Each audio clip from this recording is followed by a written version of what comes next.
سر آپ ہمیں یہ بتائیں کہ ہر انسان کی زندگی میں کوئی نہ کوئی مشکل وقت ضرور آتا ہے، یا اگر آپ کی زندگی میں کوئی ایسا وقت آیا ہو جب آپ اپنے آپ کو تنہا محسوس کیا ہو اور اپنے آپ کو بہت مشکل میں دیکھا ہو، تو تب خداوند یسوع مسیح نے جب آپ کا ہاتھ تھاما ہو تو آپ نے محسوس کیا ہو کہ ہاں اب میرا خداوند میرے ساتھ ہے اور اس مشکل کا میں سامنا کر سکتا ہوں. تو آپ پلیز ہمارے ویورز کو اس بارے میں ضرور بتائیں.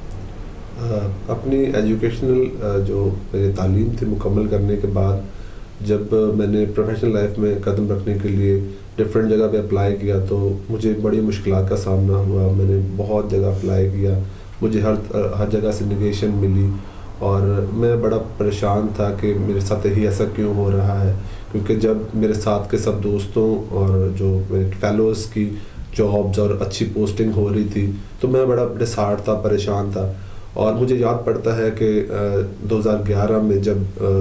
میری جاب ہوئی اس سے پہلے میں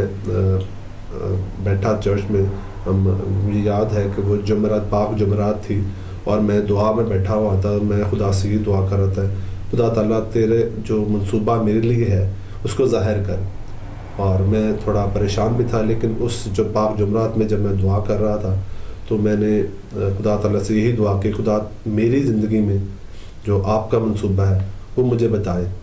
اور اس کے فوراً بعد مجھے دعا کے فوراً بعد مجھے کال آئی میرے فرینڈ کی، اور اس نے مجھے بولا کہ آپ کی پبلک سروس میں سلیکشن ہو گئی ایز اے اسٹیٹسٹیکل آفیسر. اور یہ میرے لیے بڑی تقویت اور میرے لیے بڑی گواہی کی بات ہے کہ خدا تعالیٰ نے مجھے وقت پر مجھے فراہم کیا، وقت پر میری تسلی تشفی دی. جی ہاللیلویہ. بے شک ناظرین، جب انسان تنہا ہوتا ہے تو اس کی سب سے بڑی طاقت خدا ہی ہوتا ہے، اور خدا ہی اسے تقویت اور بھروسہ دیتا ہے، کیونکہ خداوند کے کلام میں لکھا ہے کہ مبارک ہے وہ جو خداوند پر توکل کرتا ہے. خدا کو ہے سیون کی مانند ہے اور وہی ہمارا محافظ اور نگہبان ہے، کیونکہ خداوند نے جس طریقے سے ہمارے سر پر اپنا سایہ بان کا ہاتھ رکھا اور ان کی ایجوکیشن میں اور ان کی پوسٹ تک ایوری تھنگ ہر چیز میں خدا نے ان کی بڑی رہنمائی کی، کیونکہ بے شک خدا بہت عجیب کام کرتا ہے اور بڑے بڑے کام کرنے کی قدرت رکھتا ہے. عامر بھائی آپ ہمیں یہ بتائیں کہ آپ آئزک ٹی وی دیکھتے ہیں؟ جی بالکل، آئزک ٹی وی میں بڑے شوق سے دیکھتا ہوں، بلکہ ہماری پوری فیملی آئزک ٹی وی دیکھتی ہے. اور جب خدا کے خادمین آتے ہیں کلام پیش کرتے ہیں تو اس سے ہمیں بڑی تقویت ملتی ہے. اور میں نے دیکھا ہے ہمارے پورے ایریا میں کافی لوگ آئزک ٹی وی کو پسند کرتے ہیں اور خدا کا پاک کلام سنتے ہیں اور اس کی وجہ سے نصیحت اور آگاہی حاصل کرتے ہیں. جی تو سر آپ آج خدا کے کلام میں سے کیا ہماری ویورز کو کیا پیغام دینا چاہیں گے؟ مجھے پاک کلام میں سے ویسے تو پورے پاک کلام میں ساری نصیحت اور ہدایت ہے ہم سب کے لیے، لیکن میں آج کی ینگ نسل کے لیے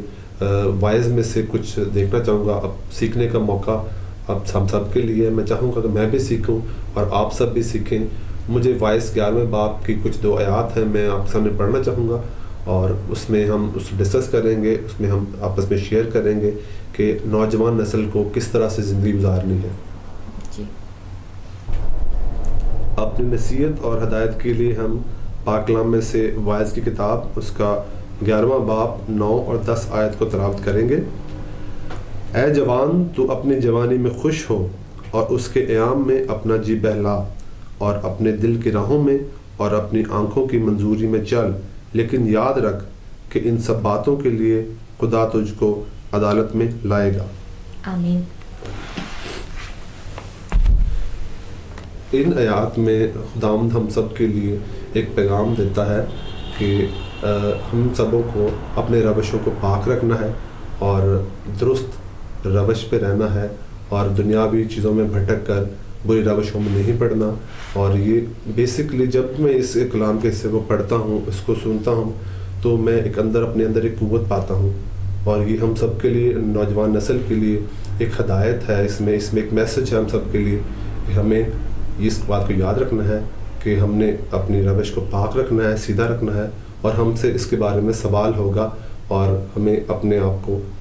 مسیح کے کلام کے مطابق ہی جانچنا ہے اور دیکھنا ہے اور پرکھنا ہے، اور کوشش کرنی ہے کہ مسیح کے احکامات کو مانیں اور اس کی تعلیمات پہ عمل کریں. جی تو سر آپ اپنے جوانی کے ایام کو آپ کیسا پاتے ہیں؟ بے شک آپ نے اس کلام کے وسیلہ سے بتایا آپ نے ہماری نوجوان نسل کو بھی، بلکہ یہ بہت ہی خوبصورت کلام ہے. بے شک ویورز، ہم سب جوان نسل جب تک ہم خدا کے ساتھ نہیں چلیں گے، جب تک ہم خدا کے ساتھ دوڑیں گے نہیں، تو ہم ایک اڑتے ہوئے عقاب کی مانند ہرگز نہیں بن سکتے. ویورز، میں آپ کو ایک بات بتانا چاہتی ہوں کہ جب ایک عقاب بہت بزرگ ہو جاتا ہے تو وہ کس طرح سے اپنی جوانی کو واپس حاصل کرتا ہے. وہ پہاڑوں میں چلا جاتا ہے، اپنے ناخنوں کو کترتا ہے، اپنی چونچ کو پتھر سے رگڑ رگڑ کر چھوٹا کر دیتا ہے، اپنی چونچ سے سارے پنکھوں کو نوچ ڈالتا ہے، اور پھر دوبارہ سے خدا اسے نئے پر، نئے چونچ، نئے پیر عطا کرتا ہے. تو کس طرح سے وہ پھر دوبارہ سے بزرگی کے بعد بھی جوانی کا زور پکڑتا ہے. تو بے شک ناظرین، آپ جوان ہیں تو بزرگ ہو جائیں گے. اگر آپ بزرگ ہیں تو بزرگی میں بھی خدا آپ کو جوانوں جیسا زور دینا جانتا ہے. تو آپ اپنی روشوں کو جوانی میں زور آور رکھیں اور خداوند کے لیے صرف رکھیں، تاکہ جب آپ خدا کے حضور جائیں تو آپ کہہ سکیں کہ اے باپ، میں تیرا بیٹا اور تیری بیٹی ہوں، جیسا تو نے مجھے جوانی میں چھوڑا، اب میں بزرگی میں بھی ویسے ہی تیرے پاس ہوں. سر، مزید میں آپ سے اس کلام کے حوالے سے کہ آپ جب جوانی کے ایام، جب آپ خداوند کے کلام کو کبھی دیکھتے تھے تو کس طرح سے آپ خداوند کو اپنی زندگی میں پاتے تھے؟ میرا تعلق، کیونکہ جو میرے دادا تھے وہ پادری تھے، ہمارا تعلق ایک مسیح رہنے کے ساتھ ساتھ اس خدمت کے حوالے سے بھی تھا. تو شروع سے ہی ہمارے گھر میں بائبل کی تعلیم کے بارے میں ہمارے پیرنٹس نے ہمیں بتایا اور ہمیں سکھائی چیزیں. اور شروع سے خدا کا شکر ہے کہ میں نے اپنی کوشش کی کہ میں اپنی روش کو پاک رکھوں اور اپنی جوانی سے ہی خدا کے ساتھ چلوں. اور میں یہ دعا کرتا ہوں اور سب کے یہ عزم رکھتا ہوں کہ ہم سب بھی کوشش کریں گے کہ ہم اپنی جوانی سے لے کے اپنی پوری زندگی میں ہم خدا کو اول درجہ دیں اور خدا کے حکموں کو مانیں اور خدا کے کلام کو پڑھیں اور اس پہ سمجھیں اور اس کو عمل بھی کریں. جی، تو سر آپ بے شک جیسے کہ سبت کا دن وہ ایک کاملیت کا دن ہے، تو آپ سبت کے دن آپ کس طریقے سے آپ اول درجہ خداوند کو دینے میں کس طریقے سے بڑھ چڑھ کر آپ آگے رہتے ہیں؟ خداوند کے پاک کلام میں جیسا کہ مرقوم ہے کہ تو سبت کے دن کو پاک رکھنا. جی، تو ہم سبوں کو چاہیے کہ ہم سبت کو پراپر اس کی ٹرو ورتھ میں منائیں اور ہم چرچ جائیں اور خدا سے دعا مانگیں، کیونکہ خدا تعالیٰ ہم سے ایسی پرستش مانگتا ہے جو روح سچائی سے بھری ہوئی ہو. جی بے شک. جی، تو سر آپ اپنی نسل کو، اپنے بچوں کو کس طریقے سے دیکھتے ہیں، یا آپ انہیں کلام کی تعلیمات، بے شک آپ اپنے بچوں کو دنیاوی تعلیم بھی دے رہے ہیں، لیکن آپ روحانی تعلیم میں آپ اپنے بچوں کو کہاں دیکھتے ہیں اور کس طریقے سے آپ ان کی رہنمائی کرتے ہیں؟ میں صبح جب آفس جانے سے پہلے دعا کرتا ہوں تو میں اپنی بیٹی کو بھی اپنے ساتھ بٹھاتا ہوں اور اس کو پاک کلام جب میں پڑھتا ہوں تو وہ اپنی چھوٹی سی انجیل لے کے میرے ساتھ بیٹھتی ہے. ابھی کیونکہ وہ بہت چھوٹی ہے لیکن میں اس کو سکھاتا ہوں، کوشش کرتا ہوں سکھانے کی، بٹھا کے ساتھ میں دعا کرنا سکھاتا ہوں اور اس کے چھوٹے سے 2-3 ورڈس میں بولنے آیتیں ہیں میں اسے کوشش کرتا ہوں سکھاتا ہوں، اسے دہرات پاتا ہوں تاکہ اس کو آئیڈیا ہو، اس کو مزید وہ دیکھے. جب وہ اپنے نمونہ، وہ اپنے پیرنٹ سے نمونہ لے گا بچہ، اور وہ اس کو ہم ہی اس کے لیے نمونہ ہوں گے. اگر ہم بائبل کو پڑھیں گے اور اپنے بچوں کو بھی اس سائڈ پہ موٹیویٹ کریں گے تو بچے بھی شروع سے ہی اپنی بچپن سے لے کے لڑکپن میں جا کے اور جوانی میں سے لے کے آگے بڑھاپے تک اس چیز کو اپنے ساتھ باندھے رکھیں گے اور پاک کلام کو اپنے زندگی میں اول درجہ دیں گے. جی، تو بے شک ناظرین، والدین ہی جب اپنے بچوں پر نگہبانی بن کر رہتے ہیں اور انہیں کلام سکھاتے ہیں اور ان کی رہنمائی کرتے ہیں تو وہی اولاد سرفرازی عطا حاصل کرتی ہے، کیونکہ خداوند کا فضل اور خداوند کی برکت صرف ان کے ساتھ ہوتی ہے جن پر ماں باپ کا سایہ بھی ہوتا ہے، اور ان کے ساتھ ساتھ ان کی رہنمائی، ان کی پرورش، اور سب سے بڑھ کر کلام کی تعلیم جب پیرنٹس اپنے بچوں کو دیتے ہیں تو وہ اپنے پیرنٹس سے سیکھتے ہیں، کیونکہ ہمارے سب سے بڑا سیکھنے کا جو سب سے بڑا انسٹیٹیوٹ ہوتا ہے وہ ہمارا اپنا گھر ہوتا ہے، ہمارے اپنے پیرنٹس ہوتے ہیں. تو ہمیں بھی چاہیے کہ ہم سب، جیسے کہ بھائی نے بتایا وہ کس طریقے سے اپنے بچوں کو سکھاتے ہیں اور سنڈے والے دن کس طریقے سے اپنے بچوں کو کلام کے حوالے سے انہیں تعلیمات دیتے ہیں، تو آپ بھی کوشش کریں. اس طرح سے کرنے سے نہ صرف ہماری فیملیز بڑھتی ہیں، ہمارے بچے جوانی جوانی کے زور سے لے کر بڑھاپے تک پھر ان باتوں کو ہمیشہ یاد رکھتے ہیں. اور جب یہ باتیں ہماری زندگیوں میں بچپن سے آنا شروع ہو جاتی ہیں تو یقیناً پھر ہم اپنی زندگی کے اچھے اور برے کو خود پہچان سکتے ہیں. بلکہ اس میں ایک اور چیز ایڈ کرنا چاہوں گا کہ ہم سب کو چاہیے کہ بچوں کو سنڈے اسکول بھیجیں. ان کو سنڈے اسکول میں ٹیچرز، ان کو سنڈے اسکول ٹیچرز جو ہیں ان کو بائبل سے روشناس کرائیں اور ان کو بتائیں بائبل کے خدا تعالیٰ کے احکامات کے بارے میں، بائبل کی چھوٹی چھوٹی ورسز یاد کرائیں، ان کو دکھائیں، کیونکہ یہی ہماری طاقت ہے، ہماری پہچان یہ خدا کا پاک کلام ہے. ہم جب دنیا میں سرو کرتے ہیں، باہر لوگوں میں، غیر قوموں میں سرو کرتے ہیں، تو ہماری زندگی، ہماری جو ہے زندگی سے خدا کا کلام، خدا کا جلال ظاہر ہونا چاہیے ہمارے کام کے وسیلے سے، نہ کہ ہم باقی لوگوں کی طرح ہی وہی کام کریں جو باقی اقوام کر رہی ہیں. ہم سے خدا کا نام، خدا یسوع المسیح نے کہا ہے کہ تم دنیا کے نور ہو، تو نور میں سے جو روشنی نکلے گی وہ دوسروں کو بھی روشن کرے گی. تو ہمیں اپنی لائف کو اس طرح سے رکھنا ہے کہ ہم دوسروں کے لیے روشنی کا سبب بنے، نہ کہ تاریکی کا. جی بے شک. تو سر مزید آپ ہماری نوجوان نسل کے لیے اور کیا پیغام دینا چاہیں گے؟ میں آپ سے چاہوں گی کہ آپ ایجوکیشن کے حوالے سے آپ کچھ بتائیں کہ روحانی تعلیمات بے شک خداوند ہمارے لیے بہت سارے رہنما بھیجتا ہے، لیکن ہمارے آج کل کی جنریشن جو کہ تعلیم میں بہت پیچھے رہ جاتی ہے. ظاہر سی بات ہے، آپ نے بہت اسٹرگل کیا ہے، آپ نے آپ کے پیرنٹس نے آپ کو سپورٹ کیا، آپ کے باقی فیملی ممبرس بھی خداوند کے فضل سے بہت اچھی پوسٹ پر ہیں. تو آپ ہمارے آج کل کی جنریشن کو کیا کہنا چاہیں گے کہ وہ کیا کریں، یا ایجوکیشن کے لیے انہیں کتنا اسٹرگل کرنا چاہیے تاکہ وہ بھی کسی سیٹ پر، کسی پوسٹ پر پہنچ سکے، تاکہ ان کی آنے والی زندگیاں، وہ نسلیں جو ان کے وسیلہ سے جو برکتیں اور پھر جو سہولتیں انہیں ملیں گی وہ کس طریقے سے وہ دے سکتے ہیں؟ پاک کلام میں خدا کے 10 احکام میں سے یہ ہے کہ لکھا ہے کہ تو اپنے ماں باپ کی عزت کر. تو میرے لیے تو یہ نصیحت ہے کہ اگر آپ اپنے ماں باپ کے فرما بردار ہیں اور اپنے ماں باپ کی عزت کرتے ہیں اور ان کو ان کی ڈیو رسپیکٹ دیتے ہیں اور اپنے ساتھ ساتھ میں آپ اپنے پڑھائی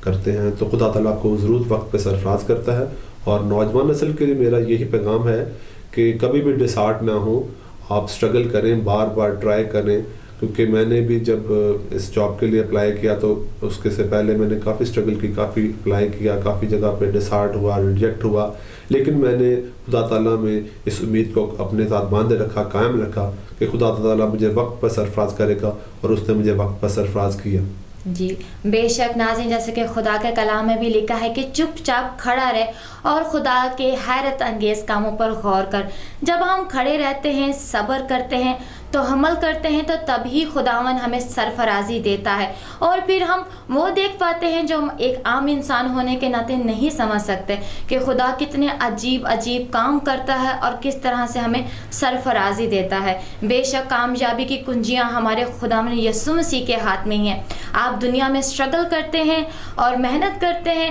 جو محنت کرتا ہے پھل بھی وہی پاتا ہے. تو خداوند کا ہاتھ ان کے ساتھ ہی ہوتا ہے جو اپنی مدد آپ کرتا ہے. خداوند کا فضل بھی ان کے ساتھ ہوتا ہے جو خداوند میں رہتے ہیں، صبر رکھتے ہیں اور خداوند سے امید رکھنا. سر میں آپ سے مزید پوچھنا چاہوں گی کہ آپ گیت اور زبور تو سر آپ سنتے ہوں گے.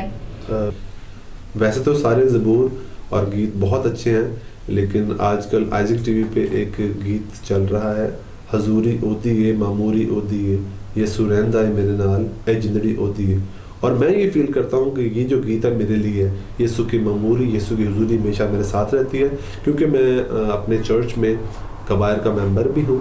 اور ہم کوائر میں جب گیت گاتے ہیں تو مجھے روحانی تسلی ملتی ہے. اور یہ جو گیت میری لائف میں، میری زندگی میں بڑا ہی اہم ہے، امپورٹنٹ ہے، اور میں اس گیت کو سنتا ہوں اور اس سے مجھے روحانی تسکین ملتی ہے اس گیت سے. بے شک عامر بھائی، یہ زبور، یہ گیت بہت ہی زبردست ہے. جب خداوند کی حضوری اور معموری بے شک ہمارے دل میں ہے، یا ہم کہیں بھی جا رہے ہیں، جب یہ چیز، یہ احساس ہمارے دل میں ہوتا ہے تو شیطان ابلیس ہمیشہ ہم سے دور رہتا ہے. اور جب بھی ہم کہیں بھی جائیں تو ہمیشہ خداوند یسوع مسیح کو اپنے دل میں، اپنی سوچ میں، اپنے الفاظوں میں اور اپنی آواز میں رکھیں، تاکہ خداوند کا سایہ آسمان اور زمین سے ہمیشہ ہم سب پر رہے. عامر بھائی، آپ ہمیں یہ بتائیں کہ آپ آئزک ٹی وی کی کاوش کے بارے میں کیا کہیں گے؟ میں سمجھتا ہوں آئزک ٹی وی کا یہ جو کاوش ہے یہ بہت اچھی ہے ہمارے گھر گھر میں خدا کا کلام پہنچانے کی. جب میں دیکھتا ہوں ٹی وی پہ آئزک ٹی وی پہ جب چھوٹے چھوٹے بچے زبور گاتے ہیں اور جو خدا کے خادمین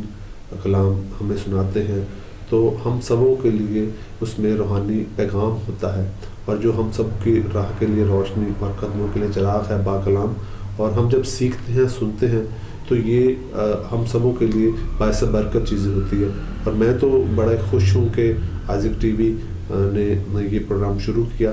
اور ہم سبوں کے لیے روحانی تسلی کے لیے روحانی تشفی کے لیے یہ پروگرام شروع کیے. بھائی عامر آپ ہمیں یہ بتائیں کہ آپ آئزک ٹی وی دیکھتے ہیں تو آئزک ٹی وی کے میں سے آپ کے سب سے فیوریٹ پروگرام کون سا ہے؟ ویسے تو آئزک ٹی وی کے سارے پروگرام مجھے بہت اچھے لگتے ہیں, میں دیکھتا ہوں, لیکن وننگ سول میں کوشش کرتا ہوں کیونکہ اس میں ہمارے لیے نصیحت, ہمارے لیے پاک کلام ہوتا ہے, خدا کے خادمین ہم سے آ کے خدا کا کلام شیئر کرتے ہیں, ڈفرینٹ تھاٹس ہوتے ہیں, ڈفرینٹ اسکول آف تھاٹس کے وسیلہ سے ہمیں خدا برکت دیتا ہے. ہم جب ان کے پاک کلام کو سنتے ہیں, ان کے وسیلہ سے سنتے ہیں, ان کو اپنے دل میں رکھتے ہیں تو تسلی لیتے ہیں اور خدا کی بخشش کو اپنے باڈی میں اپنے اندر ریسیو کرتے ہیں. تو مجھے تو پرسنلی وننگ سول بہت اچھا لگتا ہے. ویسے تو میں سارے پروگرامس ہی دیکھتا ہوں, بہت اچھی کاوش ہے اور میں اپریشیٹ کرتا ہوں آئزک ٹی وی کے سارے پروگرام کو اور گھر گھر میں جو وہ خدا کا کلام شیئر کر رہے ہیں اور خدا کو اس کی ٹیم کو مزید برکت دے. خدا آئزک ٹی وی کے چیئرمین کو اور پوری ان کی کابینہ کو, پوری ٹیم کو خدا برکت دے اور اپنے جال کے لیے استعمال کرے اور ہم سبوں کو بھی یہ موقع دے کہ ہم اپنے کام کے وسیلہ سے خدا کے جلال کو ظاہر کر سکیں. بے شک ویورز, جب ہم سب مل کر دعا کرتے ہیں یا ہم دوسرے خادمین کو دیکھتے ہیں کہ ان کے وسیلہ سے خدا کس طرح سے جلالی کام کرتا ہے اور ظاہر کرتا ہے کہ خدا اس زمین پر بہت بڑے بڑے کام کرنے کی قدرت رکھتا ہے, تو بے شک ہم پروگرامز کو دیکھتے ہیں, ہماری زندگیاں بدلتی ہیں. تو آپ یہ پروگرام کو دیکھیں تاکہ ہماری زندگیاں بدلیں خداوند کے خادمان کے وسیلہ سے, ان کی گواہیوں کے وسیلہ سے, برکات کے وسیلہ سے ہماری زندگیاں بدلیں اور ہم یسوع مسیح کے کلام کو اپنی زندگیوں میں لیتے رہیں اور ہم اپنے آپ کو روحانی عالم کی طرح بنا لیں. جی تو بھائی عامر آپ ہمیں یہ بتائیں کہ آپ کو ہمارے پروگرام گاڈ بلیس بہاولپور میں آ کر کیسا لگا؟ فرسٹلی تو مجھے بہت ہی اچھا لگا آپ کے اس پروگرام میں آ کے, اور میرے لیے بلکہ پوری جنریشن کے لیے گواہی ہے اور میں اس کو اپنے لیے ایک بڑا اعزاز آنر سمجھتا ہوں کہ خدا نے مجھے موقع دیا آپ سب کے ساتھ بیٹھنے کا اور خدا کا کلام شیئر کرنے کا, سیکھنے کا موقع ملا. اور یہ جو پروگرام آپ گاڈ بلیس بہاولپور کر رہے ہیں اس کے وسیلہ سے ہم جتنے بھی کرسچن ینگ جنریشن ہے اور جو بھی اچھے عہدے پہ لوگ سرو کر رہے ہیں ان کو یہ موقع ملتا ہے کہ وہ اب جو ہم کرسچن ٹیلنٹ ہے آپ اس کو اجاگر کر رہے ہیں, اس سے مزید اور آنے والے لوگوں کو بھی ایک ملتی ہے, اسپرٹ ملتی ہے کام کرنے کی, آگے بڑھنے کی, اور وہ بھی مطلب چاہتے ہیں کہ ہم آگے بڑھیں. اور میں دعا کرتا ہوں اپنی نئی نسل کے لیے, آنے والی نسل کے لیے کہ وہ بھی اچھا پڑھے, اچھا بنے اور اپنے کام کردار کے وسیلہ سے خدا کو جلال دیں. تھینک یو سو مچ عامر بھائی, آپ ہمارے گاڈ بلیس بہاولپور پروگرام میں آئے. خداوند آپ کو بہت برکت دے. بے شک خداوند نے جس طرح سے آپ کو جوانی سے لے کر اب تک خداوند نے آپ کو زور بھی دیا اور برکت بھی دی اور ایجوکیشن میں بھی آپ کو بہت ترقی دی خداوند نے, اور روحانیت برکت بھی آپ کے پاس ہے. تو میں دعا کرتی ہوں کہ خداوند ہمیشہ آپ کو اسی طرح سے بابرکت رکھے, اپنی پناہ میں رکھے اور آپ کی فیملی کو بھی پناہ میں رکھے اور آپ کی فیملی اور آپ ہمیشہ خداوند میں بڑھتے رہیں. بہت شکریہ آپ نے مجھے اس پروگرام میں مدعو کیا اور میں آپ سب کے لیے دعا گو ہوں کہ خدا آپ کو مزید برکت دے اور اپنے جلال کا استعمال کرے. شکریہ. Thank you. ناظرین, پروگرام کے اختتام میں آپ سب سے یہی کہنا چاہتی ہوں کہ جیسا کہ خدا کے زندہ کلام میں لکھا ہے, اے عزیزو آؤ ہم سب ایک دوسرے سے محبت رکھیں کیونکہ محبت خدا کی طرف سے آتی ہے اور جو کوئی محبت کو قائم رکھتا ہے وہ خدا میں سے پیدا ہوا اور خدا کو جانتا ہے. بے شک ناظرین, محبت دنیا کی سب سے بڑی قوت ہے اور محبت کی راہ ہی درست راہ ہے.